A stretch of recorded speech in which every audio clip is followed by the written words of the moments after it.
안녕하세요. 델리오에서 전략 마케팅을 담당하고 있는 저스틴 강입니다. 저는 탈중앙화 금융시장의 성장, 크립토의 미래에 대해서 과거, 현재, 미래의 시점을 나눠 디파이가 성장하기까지의 다양한 이슈들을 조목조목 짚어보는 시간을 가지도록 하겠습니다. 먼저 암호화폐의 탄생부터 이야기를 시작해 보도록 하겠습니다.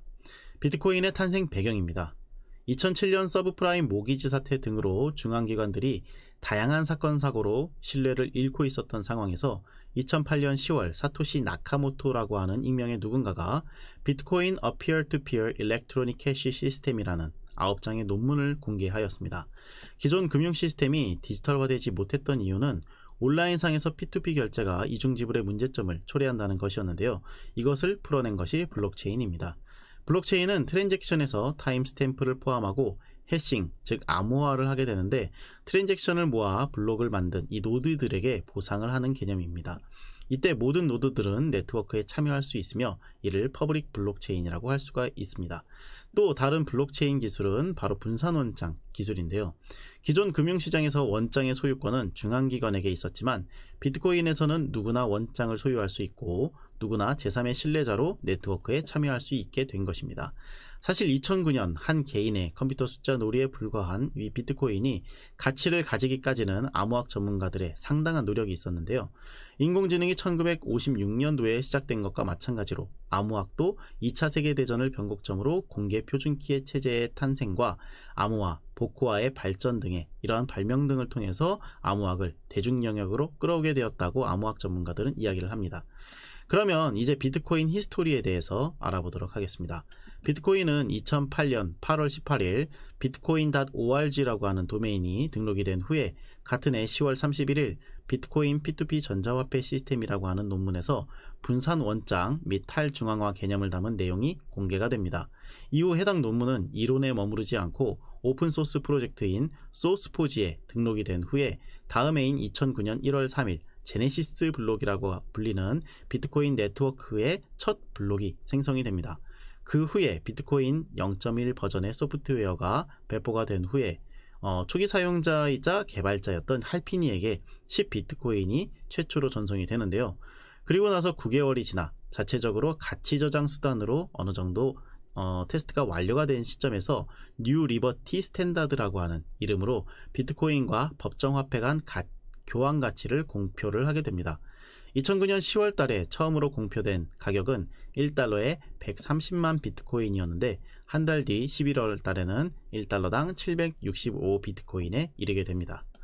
2010년부터 2012년까지는 비트코인의 가치 형성기라고 볼 수가 있는데요. 2010년에 제드 맥케일럽이 최초의 비트코인 거래소인 마운틴 곡스를 만들었고 울브리히트가 다크웹에서 개설한 실크로드에서 비트코인이 거래가 되기 시작을 했습니다. 당시 1비트코인이 1달러 수준까지 올라간 것에 대해서는 실크로드와 이러한 마운틴 곡스의 영향이 없었다고 할 수는 없겠죠. 그리고 초기에 비트코인은 도박에도 쓰였는데 사토시 다이스라고 하는 게임은 최대 베팅액 범위가 8,000배에 이르기도 했습니다. 이때 비트코인은 시세를 꾸준히 높여서 13달러 수준까지 상승을 하게 됩니다. 2013년에서 16년까지는 비트코인의 성장기로 볼 수가 있습니다.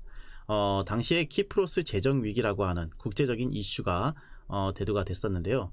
당시 그리스의 재정 파탄으로 45억 유로에 이르는 손실을 예금자에게 과세로 떠안기자 비트코인이 해치의 수단으로 사용이 되면서 자금 세탁에 이용이 된 것입니다. 그리고 얼마 뒤 다크웹인 실크로드가 폐쇄가 되었고 당시 익명성이 강한 비트코인을 결제 수단으로 사용해 구매 내역을 추적하기 힘들게 만들었던 이러한 비트코인의 모습과 FBI가 서버를 닫기 전까지 3년 동안 1,500만 건이 넘는 거래를 성사시켰다는 이러한 내용들이 비트코인의 가치에 대해서 대중들의 인식 전환을 불러오게 되면서 비트코인은 투자의 개념으로서 1,000달러까지 넘어서게 되는 일이 발생하기도 합니다. 이때 대규모 투자자가 형성이 되면서 비트코인 관련 회사에 대한 벤처 캐피탈의 투자가 시작이 되는 계기가 되었습니다. 하지만 2014년 2월 달에 마운틴 곡스에서 역사상 최대의 비트코인 해킹 사건이 일어나게 됩니다. 그 뒤 비트코인 가격은 줄곧 하락을 하게 되고 이후 비트스탬프까지 해킹을 당하면서 거래소의 문제점이 대두가 되기 시작을 합니다. 2015년에는 이더리움이 3만 비트코인을 모집을 하면서 ICO에 성공을 하게 되고, 이러한 이더리움의 스마트 컨트랙이라고 하는 이러한 개념이 이후에 설명하겠지만 디파이의 기반이 되게 됩니다.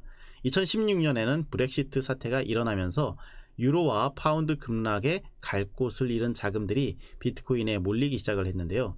유럽 경제가 불확성이 커지고 달러와 가치도 오르면서 더불어 위안화 가치 하락을 최대한 막아 환율을 안정시키겠다는 중국 정부의 정책이 뿌리채 흔들리게 되는 계기가 되기도 합니다.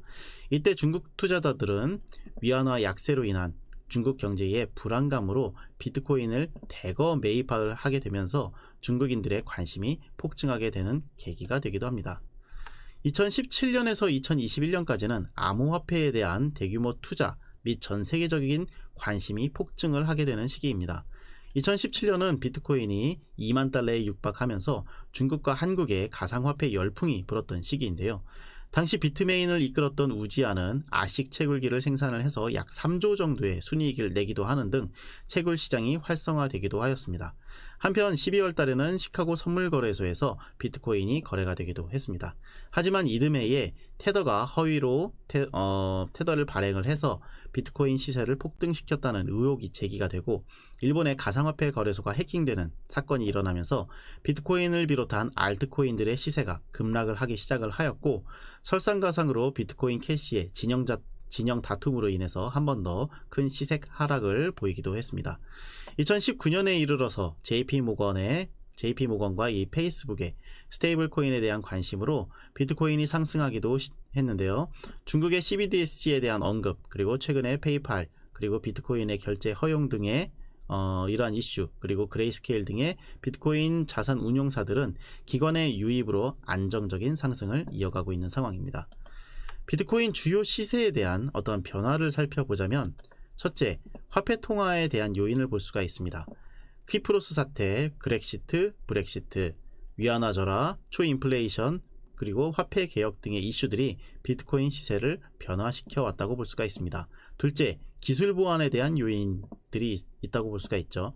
마운틴 곡스나 비트피닉스, 비트스탬프, 코인책 등의 이 암호화폐 거래소의 해킹 이슈뿐만 아니라 비트코인 하드포크 분쟁 등의 이런 내부적인 이슈들도 시세에 영향을 미쳤습니다. 셋째, 각국 정부의 규제 이슈입니다. 한국을 비롯해서 중국, 일본, 미국, 유럽 등의 세계 각국이 블록체인 기술과 디지털 자산에 대한 고민을 하면서 규제 또는 완화 정책을 입법화시켰던 부분들이 시세에 영향을 미쳤습니다. 넷째, 언론 보도와 커뮤니티의 이슈, 그리고 ICO 투자 광풍, 그리고 은행 및 글로벌 기업들의 어떤 블록체인 도입 등의 이슈들이 대두가 되면서 암호화폐에 대한 관심도를 높여온 것이 시세에 영향을 미쳤다고 볼 수가 있습니다. 자, 다음은 미국의 장단기 채권에 대한 설명인데, 간단히 요약을 드리자면 장단기 금리차가 0 또는 마이너스에 이를 때에 글로벌 금융위기가 왔었다는 내용입니다. 단기금리는 중앙은행의 통화정책에 영향을 받지만 장기금리는 인플레이션의 영향을 받는 영역으로, 비트코인의 경우 서브프라임 이후 최초로 자산시장에서 자리를 잡기 시작을 했고, 코로나 위기를 거치면서 영향력을 확대해 나가고 있습니다. 다음은 미국 증시 다우지수 그래프와 비트코인 차트, 그리고 미국의 부동산 선행지수 등을 표시한 그래프입니다. 미국의 이러한 주가지수 차트와 부동산 선행지수 등의 이러한 자산시장의 그래프가 비트코인 그래프 차트와 많이 닮아 있는 것을 볼 수가 있는데요. 이 시기에는 미국 뉴욕 증시와 세계 증시의 폭등과 함께 자산 가치가 같이 상승을 하게 되는데, 투자 개념의 비트코인은 다우 산업지수, 부동산 지수와 동조화 현상을 보이고 있지만, 한편으로는 금과 같이 안전자산의 개념으로 여겨질 때는 탈동조화 현상을 드문드문 보이고 있습니다. 다음으로는 현 시점에서 암호화폐와 핀테크 시장에 대해서 이야기를 해보도록 하겠습니다. 전 세계적으로 얼마나 많은 돈이 풀려 있을까요? 각종 보고서들에 따르면 글로벌 화폐 금융은 2017년에 83.6 트릴리언 달러 규모로 이야기가 되고 있고, 2020년 로이터에 따르면 277 트릴리언 달러가 글로벌 부채라고 여겨지고 있습니다. 이를 2021년 1월 비트코인 가격으로 환산을 하면 전체 월드머니의 약 0.3%에서 1%가량이 암호화폐가 차지하는 비율로 볼 수가 있습니다. 이는 전체 금시장보다 훨씬 작은 수치라고 볼 수가 있습니다. 다음으로는 비트코인 ATM 기기의 숫자입니다. 전세계 비트코인 ATM 기기는 2019년 4천여 대에서 2021년 14,442대로 집계가 되고 있는데요. 현재 미국이 세계 1위를 차지하고 있습니다. 비트코인 출금이 가능한 ATM 기기는 2023년까지 1억 4천만 달러 규모로 성장할 것으로 보았는데 연평균 54.7%의 성장률을 지속할 것으로 보고 있습니다. ATM기는 77개국 43개 업체 545 오퍼레이트가 있으며 주요 제조사로는 제너럴 바이츠, 라마수, 비트엑세스, 코인소스, 제네시스 코인 등이 있습니다. 다음은 암호화폐 직불카드 시장 동향 및 분석에 대한 내용입니다. 비트코인 카드는 2013년 비트플라스틱이라고 하는 최초의 비트코인 직불카드가 탄생을 했고 2014년에 제이포, 코인베이스에서 비트코인 전자지갑과 연동이 되는 비트코인 전용 직불카드를 만들었습니다. 2016년도에 들어서 비트페이, 스펙트로코인, 코인스뱅크, 와이렉스, 텐엑스 등의 업체들이 등장을 하면서 비자카드와 마스터카드와 협업을 하기 시작을 했고 2018년에 라이트페이, 크립토닷컴, 퓨즈엑스, 엑스패스 등의 각 코인별 카드들이 출시가 되기도 했습니다. 2020년도에는 비트페이, 팍스풀, 페이센트, 바이낸스, 비자카드 등이 등장을 하기도 했습니다.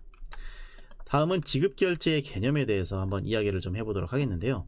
지급결제는 경제 주체들이 현금 또는 수표, 카드, 증권 등의 지급수단을 이용해서 경제활동 중 거래 상호 간 화폐 가치를 이전하는 행위를 말하고 있습니다.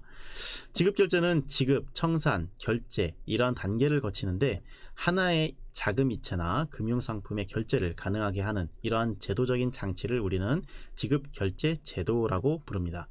이러한 금융시장 인프라의 유형은 거액, 소액, 증권, 외환 결제 시스템으로 나타나고 있는데요. 비트코인이 새로운 금융 시스템으로 대두되고 있는 이유는 지급과 동시에 청산이 이루어지는 화폐 시스템적 특징을 가지고 있기 때문입니다. 예를 들어서 앨리스가 물건을 산다고 했을 때 밥에게 지급이 되는 과정은 첫 번째 그림과 같습니다. 지급과 동시에 청산이 이루어지는 것은 현금밖에 없는데 비트코인도 같은 원리로 진행된다고 볼 수가 있습니다. 옆의 그림은 총액 결제 방식과 차감 방식에 대한 어떤 필요 유동성의 규모를 나타내고 있는데요. 이를 볼 때 파생된 암호화폐들이 유동성을 제공해야 함을 알 수가 있습니다. 다음은 글로벌 결제 시장에 대한 내용입니다.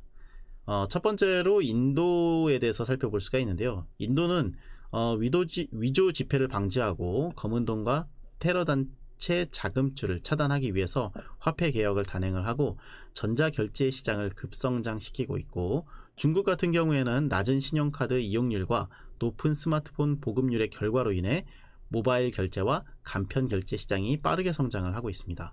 베트남 등의 동남아 국가는 모바일 인터넷 소비 3.6시간으로 가장 높은 측에 속하는데 앞으로 모바일 결제 규모가 2025년에 2천억 달러로 성장할 것으로 예상이 되고 있습니다.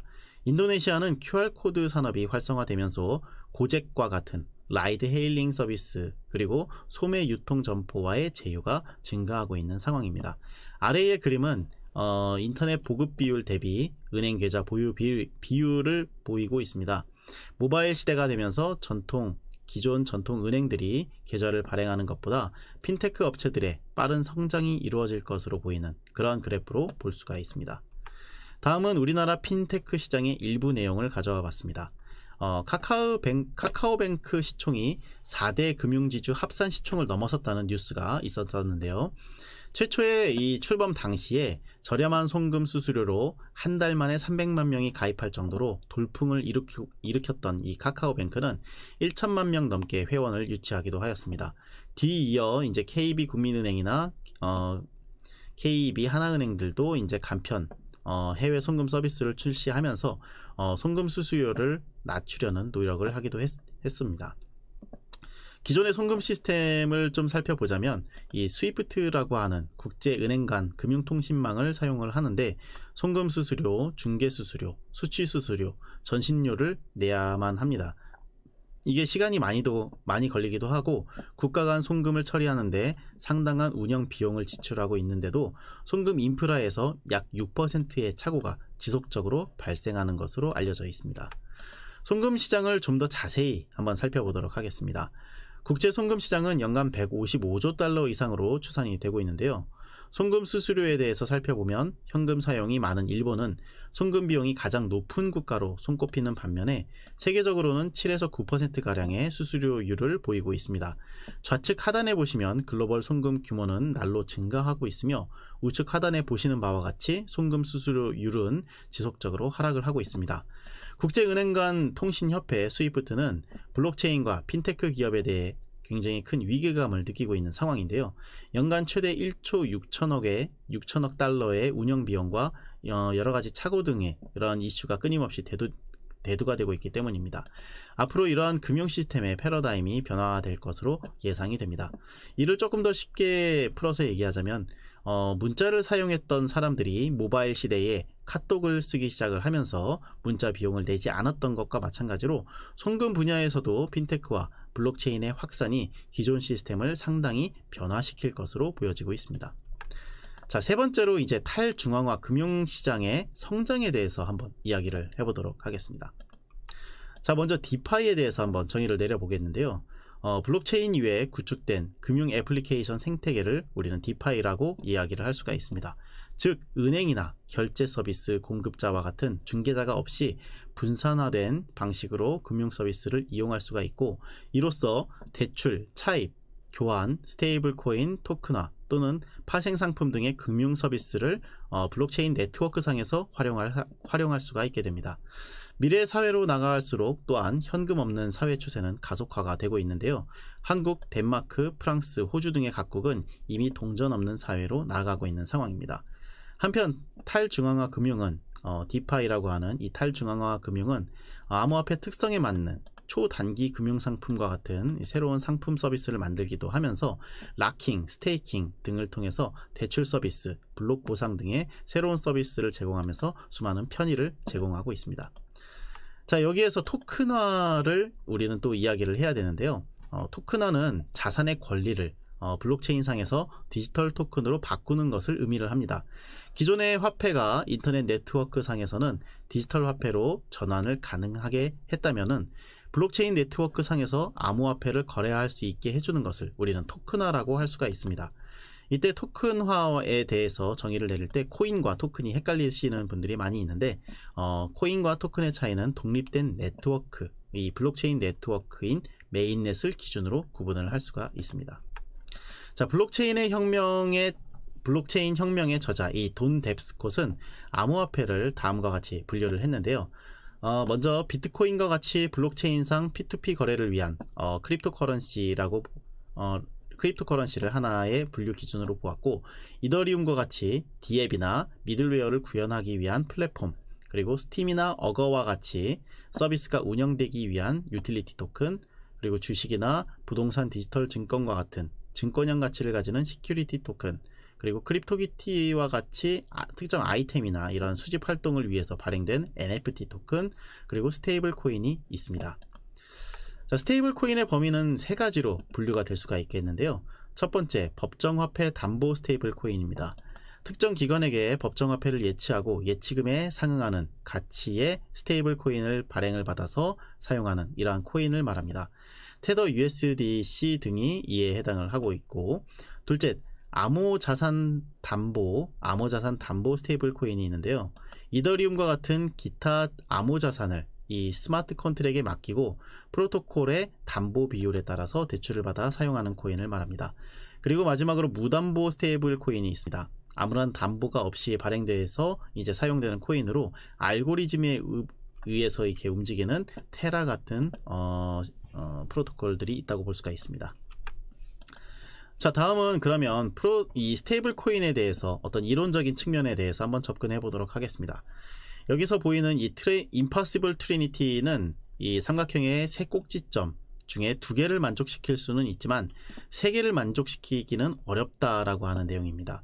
즉, 자본의 자유로운 유입, 독자적인 통화 정책, 안정화된 환율이라고 하는 이 세 가지 요건을 달성하지 못하기 때문에 미국과 한국, 중국, 유럽과 같은 시스템이 나타나게 됩니다. 스테이블 코인 같은 경우도 마찬가지로 저마다 가격을 안정적으로 유지하기 위한 방법이 굉장히 많이 있지만, 이런 부분들은 화폐 수량설을 또 기초로 하고 있는데요. 이 화폐 수량설이라고 하는 것은 1999년 노벨 경제학상을 받은 로버트 맨델 교수의 이론으로, 화폐 수량설의 수식은 화폐 공급량과 화폐 회전율의 곱이 화폐 평균 가격과 화폐 거래량의 곱과 같다는 것을 설명을 하고 있습니다. 이러한 화폐의 특성은 앞서 말했던 법정 화폐 담보, 암호화폐 담보, 무담보의 시스템과 같이 연관돼서 크립토 금융 시스템의 어떠한 구조를 형성하고 있다고 볼 수가 있습니다. 현대 화폐 시스템의 개념과 디파이에 대해서 좀 더 자세하게 한번 이야기를 해보도록 하겠습니다.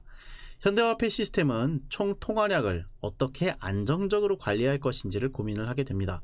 과거 서브프라임 모기지 사태의 원인과 확산 과정에서 얻을 수 있었던 교훈을 통해서 본원 통화와 파생 통화의 경계선에 있는 이러한 상황에서 어떻게 디파이의 생태계를 보아야 할 것이냐 하는 것을 생각해 보게 하는데요.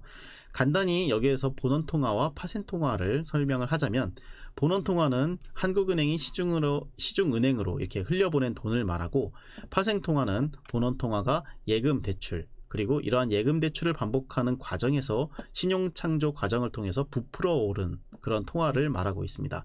그림의 빨간색 안의 통화가 본원 통화를 이야기를 하는데요. 하지만 여기에서 이제 중앙화된 본원 통화 시스템에 문제가 있었다는 그러한 사실들이 과거에 저희에게 교훈을 주고 있는 부분입니다. 첫 번째는 금융기관이 파생 통화를 통해서 예대 마진으로 수익을 만드는 부분, 그리고 두 번째로 기업들이 금융 서비스의 사적 계약을 통해서 신용을 만드는 부분이 있는데, 이러한 부분들은 개인들이 실제 가치를 벌어서 이자와 수수료를 내고 있는 부분들이 문제가 되고 있는 부분이죠. 비트코인과 이더리움은 이러한 과정에서 본원 통화의 위치에 놓여지면서 비트 이더를 기반으로 하는 대출 서비스가 확산이 되면서 디파이가 파생 통화의 구조를 만들고 있다고 볼 수가 있습니다. 디파이의 관점에서 암호화폐의 전자화폐적인 기능이 이 유동성 공급과 이동에 따른 비용 해결, 스마트 계약을 통해 프로그래밍 되는 기능들이 이러한 파생 통화의 포지션을 만들 것이라는 것이 굉장히 자연스럽게 미래에 나타날 것이라고 보여지고 있습니다. 실제로 2020년부터 이미 디파이 시대로 돌입하고 있는 추세입니다. 암호화폐 담보대출이 급성장하면서 대출 규모는 340빌리언 달러에 이르렀고, 평균 담보 유지 비율이 150% 상당에 달하고 있습니다. 이는 크립토 시장에서 대출 규모가 얼마나 증가하고 있는지를 보여주는데요. 아래 그래프들이 그러한 모습들을 보여주고 있습니다.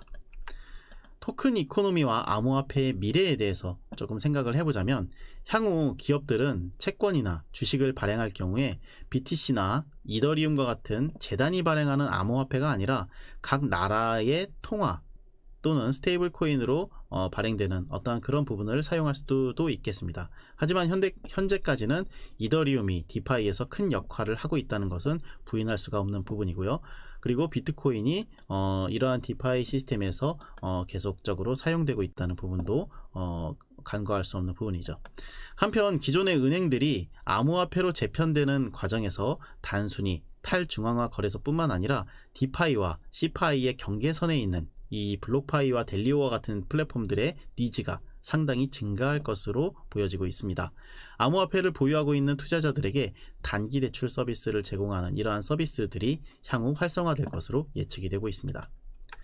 자, 마지막으로 이 블록체인과 암호화폐가 풀어갈 이 미래에 대해서 철학적인 그런 이야기를 좀 나눠보겠는데요. 이 산티아고 실이라고 하는 사람은 인간의 블록체인은 인공지능 지배에 맞설 최후의 보루이다 라고 이야기를 하고 있습니다. 그 이유는 합의 프로토콜의 핵심인 거버넌스의 문제에 대해서 의사결정 과정을 인간이 가져야 할 고유 권한으로 보았기 때문인데요. 아직까지 거버넌스의 목표는 IT 효율성을 개선하는 것 이상으로 관계된 당사자들과 이익 집단의 수많은 합의가 필요한 상황이지만, 향후 블록체인의 이슈인 확장성, 사용성, 거버넌스를 극복하면서 미래의 디지털 화폐의 인프라를 구축하며 더욱 성장해 나가는 그러한 모습들을 보일 것이라고 예상이 되고 있습니다. 자, 이상 발표를 마쳤는데요. 문의사항이 있으시면 언제든지 이메일로 보내주시기 바랍니다. 감사합니다.